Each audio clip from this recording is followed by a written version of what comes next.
Musim liburan Galungan dan Idul Fitri, kawasan Pantai Legian, Kabupaten Badung tampak berbeda dari Pantai Kuta, di mana Pantai Legian tampak lebih banyak didatangi wisatawan mancanegara ketimbang wisatawan domestik, seperti yang terlihat di Pantai Kuta.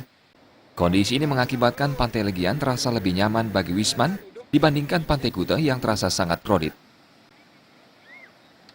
Cuma kalau ke pantai, untuk wilayah Legian itu saat ini pada liburan Galung dan Idul Fitri ini, kita di Pantai Legian ini memang dari wisatawan asing terutama ya, informasi yang kami terima dari Hotel Legian Beach dan lain sebagainya itu hampir full booking ya, hampir 100%.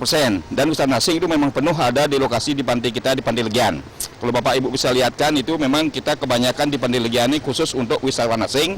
Tidak menolak juga domestik. Domestik memang tinggal di hotel-hotel tapi mereka berkunjung ke objek wisata yang di luar Legian mungkin ya, kayak Pantai Kuto dan lain sebagainya.